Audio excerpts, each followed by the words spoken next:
Morning guys, ayan, 3 AM ng madaling araw, uuwi na po yung apo natin na galing Jinsan. Ihahatid na sila sa labas. Tayong maingay masyado kasi, ayan, tulog pa si Pinsoy.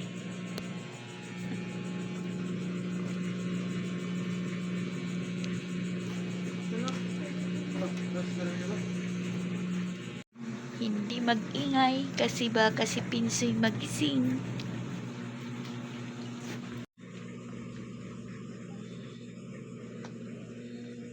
Bakit? Kasama mo si Kuan? Chuchu? Alas 3 pa lang.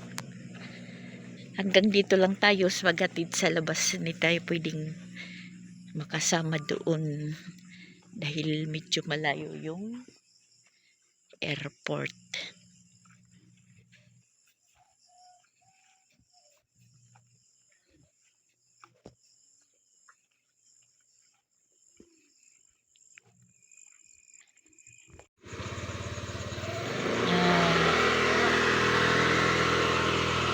Iwanan na si anuhan pa si Sarah. Hindi na yun.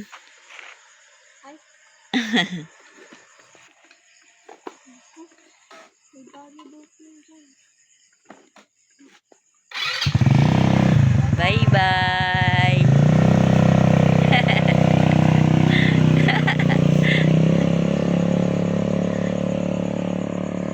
Ayan, umalis na po sila. Yung flight po nila is alas 8 ng umaga. Kinakailangan na ngayon na po sila umalis dahil syempre malayo po dito yung airport. 2 hours pa po yung biyahe nila. Sana makasakay sila ngayong oras, as in alas 3 pa lang. Alas 2 pa lang kami nagising, naligo sila. So wala po tayo gaanong video sa kanila para hindi tayo para hindi natin sila ma-miss gaano. Sabi ko, ako naman po yung magbabakasyon sa kanila. Surprise lang pero sunduin nyo ako, sabi ko sa dalawang bata. So ngayon naman, bad luck po sa aming pamilya. Kasi kahapon pa namin nalaman na ganun po yung sitwasyon. Wala lang po tayong imik. So, kilala nyo naman po si Tatay Pili na lolo ni May Timang. Wala na po, kinuha po siya ni Lord. At yung nakakalungkot lang doon dahil wala pong nakaalam sa kanya na ganun na po ang sitwasyon. Nalaman na lang po, patay na po siya. Kasi dati na po yun si Tatay Pili, may sakit, may stroke.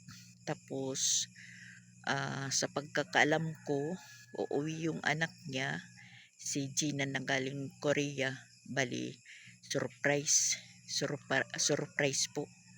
So ang nangyari, si Mama Gina yung na-surprise dahil yun, dadating siya ng wala na po yung tatay niya.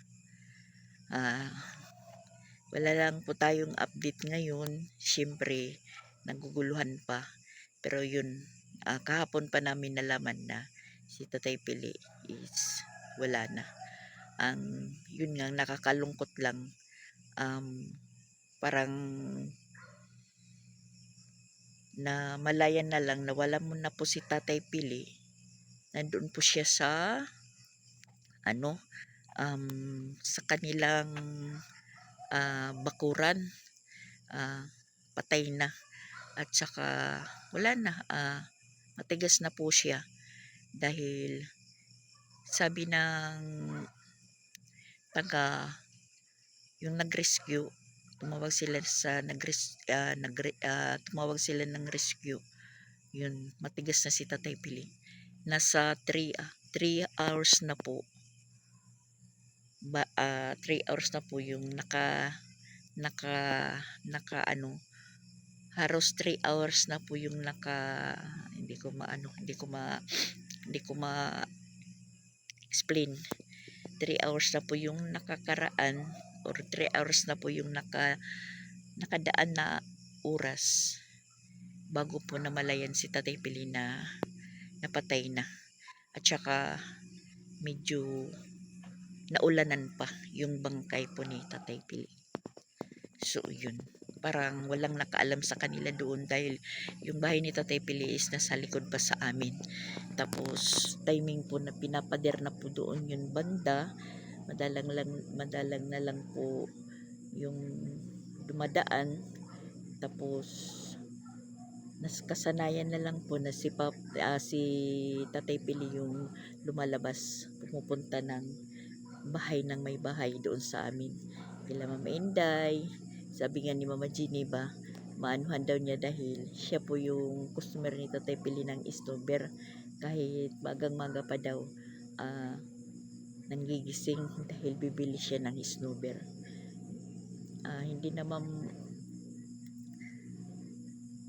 Hindi naman po siya maririnig kung sumigaw kasi nasa likod po siya.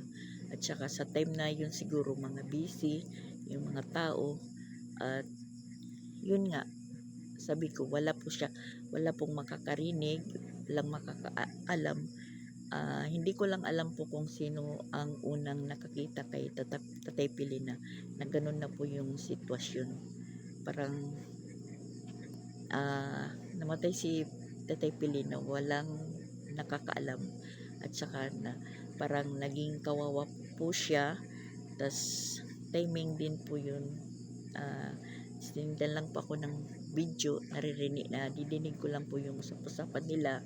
Tinatanong po sila ng nag-rescue kung may pamilya si Tatay Pili. Yun, sabi nila na meron padating para sorpresahin. Yun pala, yung anak niya po yung masusurpresa. Tas kami din parang na-surprise, parang naano din po kami nang malaman namin ni Tatay Pili na ganun po yung nangyari sa kanya. Bali si Tatay Pili po is pangalawang kapatid ni tatay. So ayun, malis na po yung dalawa nating apo. Hinatid na ng mama niya, na bali si Ate Sixi naman uuwi ng Tacloban bukas siguro kasi pitsa 3 ngayon. Hindi, May 2 pala. Baka bukas umuwi din si Ate Sixi dahil aalis din po siya, balik ng Malaysia sa Misik. So ayun, hindi na lang tayo sumama doon dahil problema po yung pumasahe. Na kahapon balak sana na doon sila matulog na lang kay Jing para mas malapit-lapit yung pagsakay, pero naisip namin na hindi pa gaanong malinis yung ni Jing, bahay, kakalat pa. Tapos parang nakakahiya doon kasi siyempre mag-iingay subdivision, hindi pa natin alam po yung mga rules and regulation. So parang nag-alanganin po kami magpunta doon na doon sila matulog. So ngayon na yun, si Sansan naman, yun na lang po yung naghatid sa labasan. Ginising ko pa si Ronald, ang akala ko na si Sansan tulog pa, yung pala si Sansan is nandun na sa labas. So balik na lang si Ronald sa pagtulog. Parang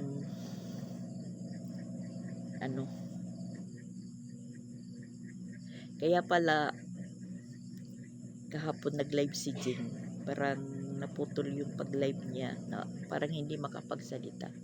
Yun pala, message na po siya ni Mighty Mang na parang sinisikreto lang muna na ganun po yung nangyari kasi yun nga sinusurprise ng anak niya na umuwi. Yun pala baliktad, yung anak pala yung masusurpresa. So ayan guys, balik muna tayo sa pagiga dahil alas 3 pa lang, pero hindi naman tayo makakatulog makatulog balik sa pagtulog. Yun, hindi kami masyadong nag-ingay dahil si Pinsoy nga pag nagising sasama naman yun. Alam niyo naman yung bata ngayon, hindi niya alam na umalis na po yung mga ate niya. So bye bye sa ngayon sa mga apo nating taga-Jinsan. Nano din po natin sila, nakasama kahit papaano, nakabanding din. Pasok muna tayo sa bahay. Yan, madilim pa yung natin, loob ng bahay. Pinatay uli yung ilaw. Yan, nabakante na po yung yung kwarto. Sila pa yung nakapwisto dito. Nabakante na din. So, mamaya na lang natin yan lilinisan pag lumiwanag na. Namimiss natin din po itong kwarto na sila po yung natutulog. So, ayan guys, maliwanag na. Umaga na talaga. Kape tayo. Nagkakape po ako with Mama Pix. Ayan si Mama Pix. Good morning. Kakape po kami with pinag-uusapan namin po yung nangyari kay Tatay Philip. Sa usapan po namin yung nangyari kay Tatay Philip. Biglaan po. May sakit naman po siya, pero talagang nabigla lang po kami sa balita. Tas sa nangyari kay Tatay Philip, sa kadahilanan talaga na wala siyang kasama sa bahay. Kasi ginusto naman niya po yung wala siyang kasama. Ayaw niya po yung may kasama. Dati kasi nakatira sa kanya si Idmar at saka si Tipin. Inaaway niya, pinapaalis. Kaya ayun, iniwanan po siya. Nabaliktad po yung pag-surprise. Yung magsusurprise, yun po yung may susurprise.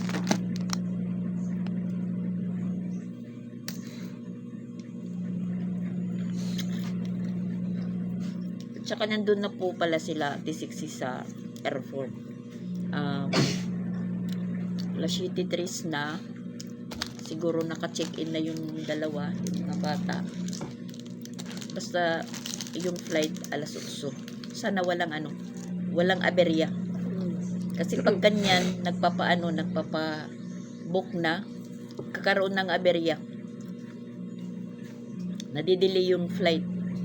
Kawawa naman po yung dalawang bata na madelay yung flight nila, nandoon na sa loob ng airport kasi hindi siguro pwedeng pumasok yung naghahatid kung naka-check-in na. Hindi na pwedeng pumasok sa area yata. Iwan ko kung first time pa lang makasakay ng eroplano ng mga bata pabalik. Malalaman na lang po natin pag uwi mamaya nila Ate Sixi.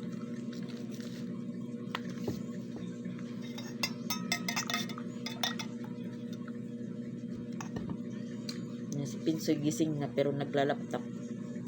Siguro alam na niya na naghatid yung mami at daddy niya.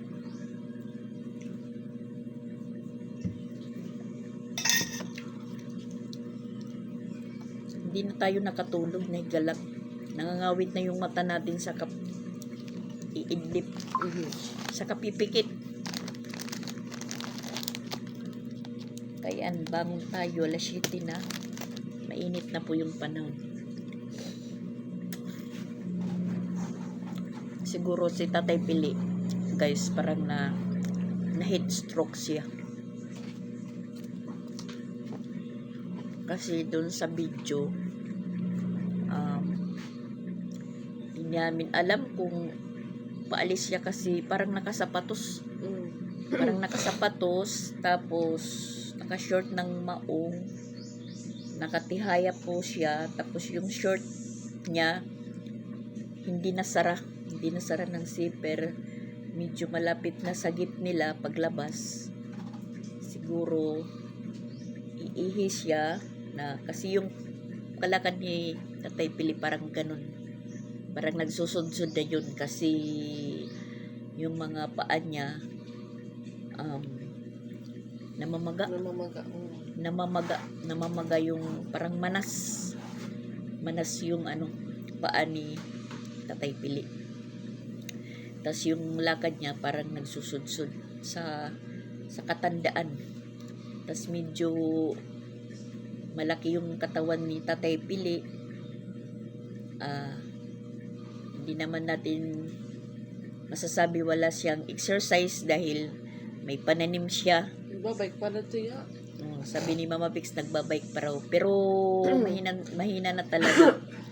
Minsan din na natutumba sa bike niya.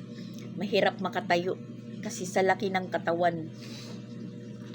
Sa laki ng katawan Tatay Pili, syempre mag-isa lang siya. Kakain siya ng mga bawal dahil walang nakakapagbawal. Umiinom din kahit may sakit na, kasi dati na stroke si Tatay Pili. Siguro yun nga yung namin, hula, parang night stroke si Tatay Pili kasi sobrang init po.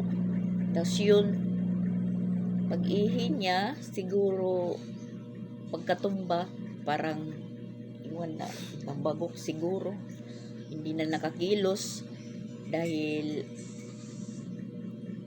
mabato doon sa nila, sa bakuran nila, medyo mabato. Yun po yung hula namin. Natumba siya, tapos gusto pang tumayo, hindi na nakatayo, nabilad sa araw, naulanan, yun. Tapos nalaman na lang na ganun, patay na po siya. Siguro yung nakakita hindi na lumapit dahil pag malayo ka pa lang, matitingnan na sa kanilang git na nakatihaya na si Tatay Pili. Yun, tumakbo na lang siguro na si Tatay Pili nandun, kaya yun po na diskubrihan na si Tatay Pili wala na.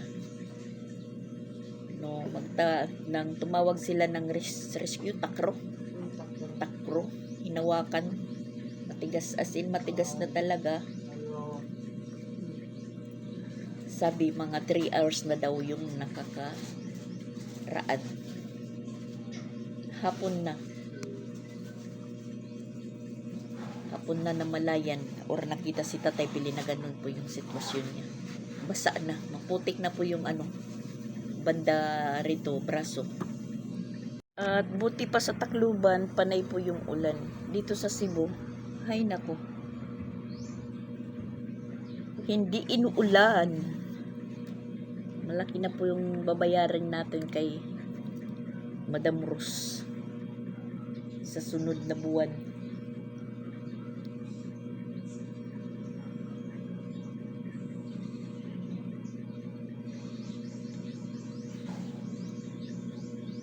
Guys, tambay muna tayo dito sa labas.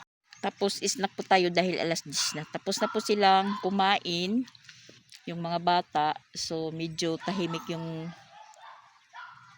yung pagkain nila dahil Dalawa po yung umalis. At saka ang dali lang po nakaabot nila ng Jinsan. Walang delay sa ano nila. Alas 8 talaga yung flight nila. Tapos halos magkasabay lang po na dumating sila Ate Sixi dito. Tapos sila naman, yung mga bata doon, nakarating na po ng Jinsan.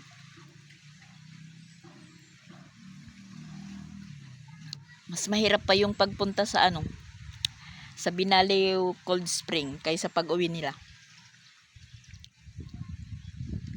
So safe po silang nakarating ng Jinsan. Ngayon naman, naalis si Ronald at saka si Roseanne kasi nagchat si Jing. Meron lang po pinapatapos kay Ronald yung parte ng na kikisamihan doon sa may parte ng kusina. Maliit lang naman, so bali si Ronald na lang po yung pinapunta. Sabi ko sasama si Roseanne at saka si Piang. Sabi niya si Kuno mabuti yan kasi paglinisin niya doon si Roseanne at saka doon matutulog si Roseanne. Iwan ko lang kay Ronald kung doon din matutulog. Tapos ako naman kasi meron pa po akong pupuntahan. Mito ngayon, schedule po ng pagkuha ng PSA ko at saka yung marriage contract namin ni Papa Bits na kinakailangan po ni Pix Vlog. Tapos yung itim ko sa video sa pa makukuha kasi sabi doon mga after 3 weeks daw bago po makuha yung itim. Siguro mga 21 or 23 ganun. Yun po yung hinihintay ni Mama Pix na hindi pa umuwi para hindi na po ako maggastos-gastos pagpadala doon. So ngayon nga na meron pong emergency pong nangyari, parang lumulutang yung isip ko. Kasi mag-eleksyon din, bubutos po tayo. Ewan ko, parang hindi ko maano yung isip ko. Tas sila Ate Sixi ba kasi siguro bukas umuwi na kasi kinakailangan din bumalik na ng Tacloban dahil doon naman po siya sasakay pabalik. Kinakailangan niyang bumalik ng Tacloban at saka meron din po siyang asikasuhin yung is niya. Na ngayon naman po yung problema po yung is ni Pix, pinapa-update. Kinukulit din po ako yung pinapa-update. Baka daw pwede, pero sabi ko hindi yan pwede dahil is yan. Kung may kinakailangang pirmahan, siya talaga. Sabi ko naman kay Mama Pix, ba't hindi yan inasikaso nang hindi pa siya nakakaalis? Ngayon, nagkakasunod-sunod na yung asikasuhin. Pinapa-update lang naman yung yung is. Iwan ko kung ano po yung proseso ng pag-update. Kung pwede po ba ako. Comment po kayo kung pwede po akong mag-update sa is ni Pix or anong proseso, pwede ba or hindi.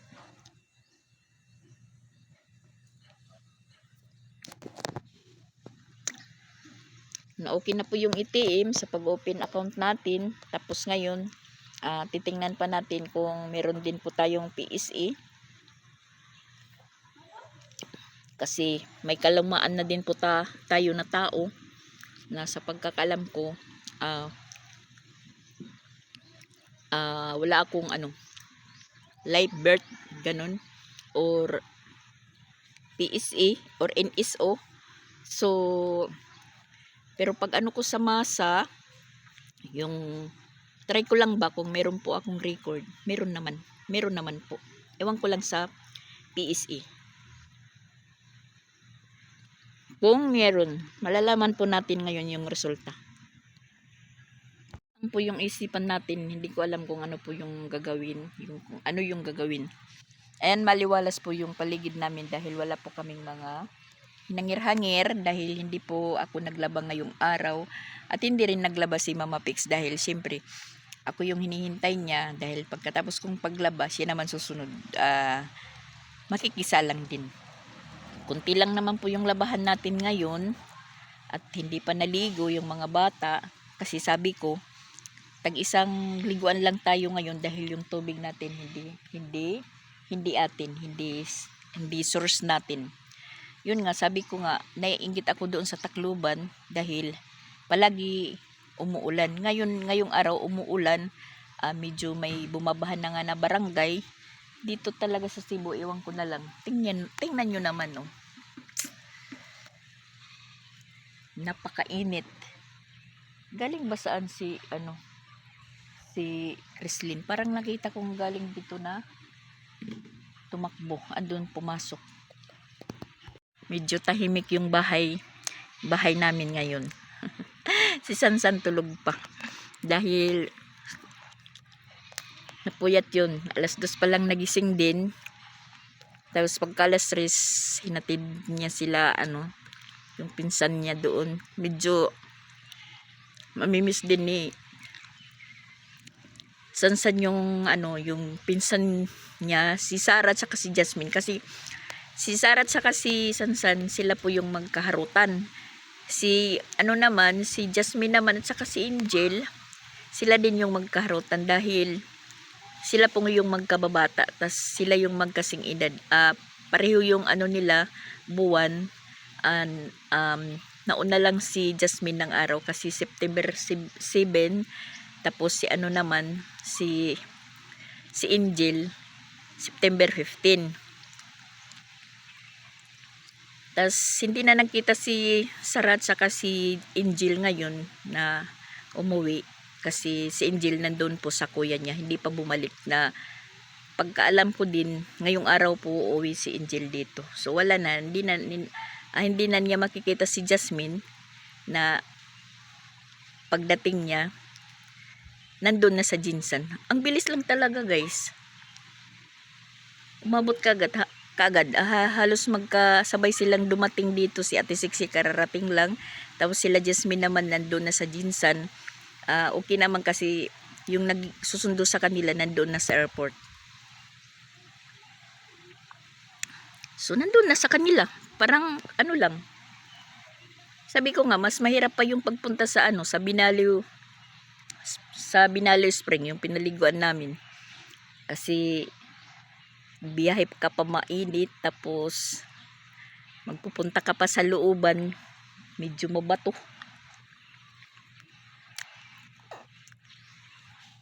Iba talaga yung naka-airplane ka na bibiyahe. Yung papunta sila dito, 2 araw po sila nagbiyahe. 2 araw sila sa dagat, sa tugo na barko. Na mabuti naman din po yung biyahe nila sa tugo kasi libre daw yung pagkain. Libre. Tas parang safe din yung biyahe. Kain tulog daw lang sila. Si Ate Sexy yung pagod dahil papunta pa lang sila doon, nagbas lang ni Pinsoy. 2 araw sila sa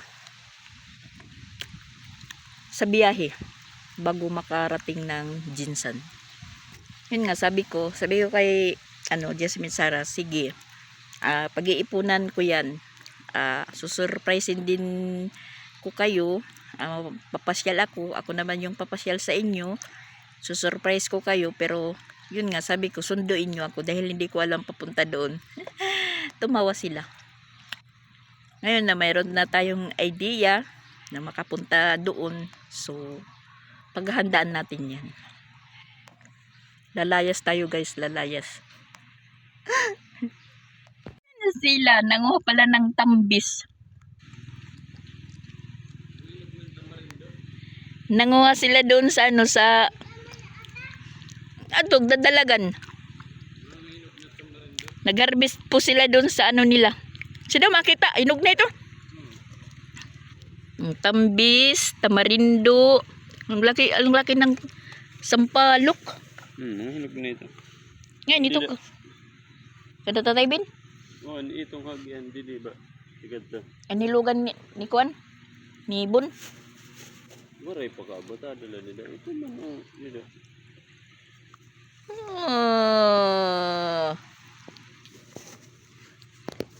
Mga hinog na. Dagko ano. Hmm. Mayabas gyapon. Sige, edit akon. Kudlog or Diri yun. Kung kuduk-duk. pidok-dok gad. Oo, may duk-duk ito. Ayan, kain tayo guys ng prutas. Yan. Ano? Yaw na, kay taknipon. Pinapakain ako ng miyabas ni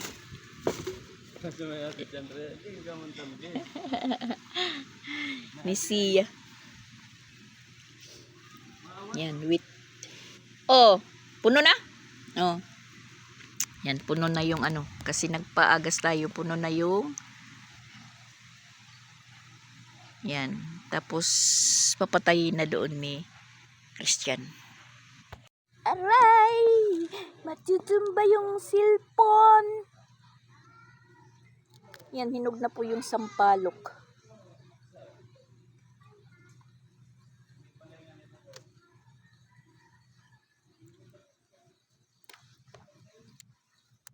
Wala tayong gaano, yun nga, masasabi ko, wala ako gaanong videos sa dalawa kong apo kasi yun nga, yung iniisip ko, baka mamiss ko sila.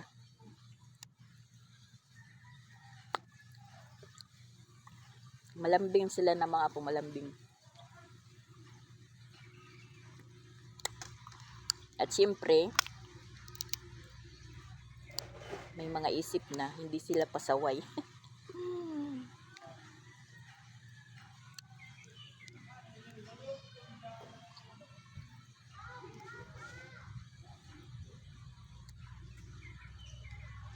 Asim guys. Gahanda na sila sila Rosan saka Ronald. Sila naman yung papapuntahin ko doon kay kay Jing.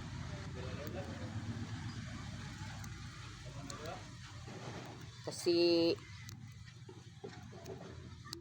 hindi natin maiwan-iwanan dito sa bahay. Dahil yung natin, paninda. Pag iniwan-iwanan na naman natin yun, masisira na naman yung natin, budget.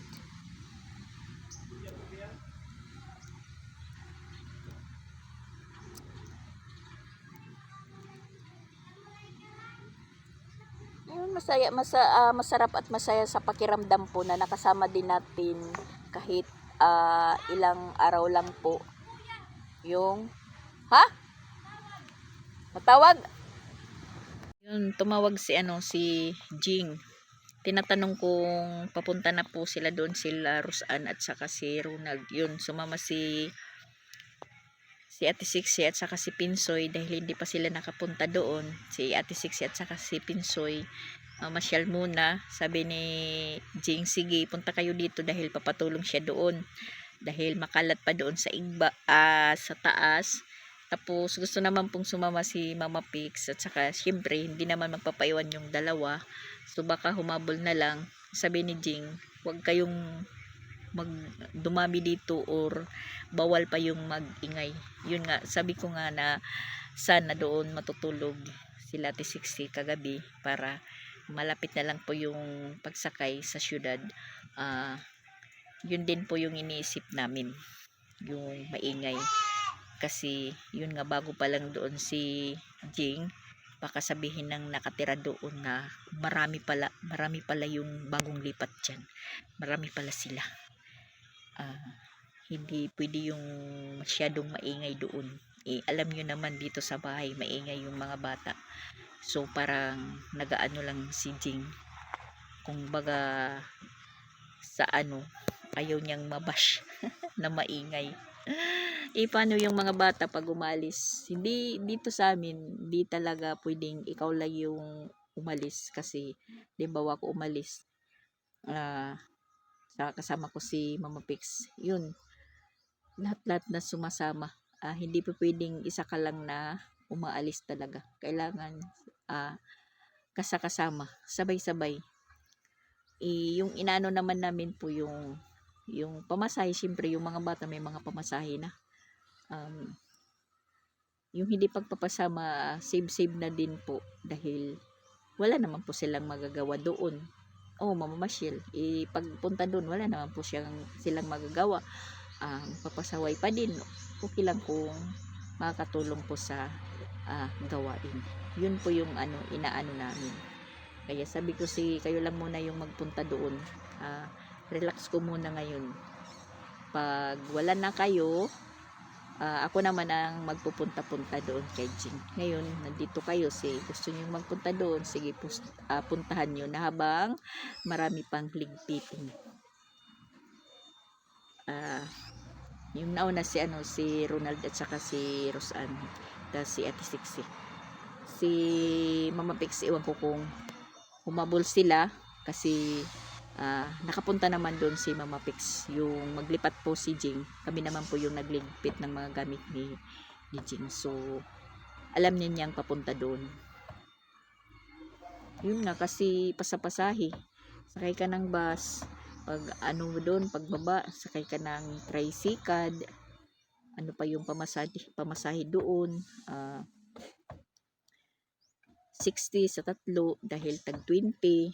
Ngayon nga si Paul sabi niya yung 500 na ubos daw pamasahe kanina paghatid nila doon sa airport ng mga bata.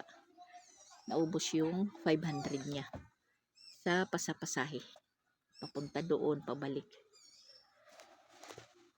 Siyempre sakay ng bus, pagpunta doon sa Pacific Mall sasakay ng taxi o pamasahe na naman. Tapos yun, pagbalik sakay ng taxi, tapos sakay na naman ng bus. Sobrang init talaga guys, hindi mo talaga maanuhan yung init. Siguro kung mga 2 buwan na po yung init dito na hindi po umuulan. Kaya nga masasabi ko ngayon, sana all yung bayarin ko kay Madam Rose sa tubig, kasi sa kanila po kami kumukuha ng source.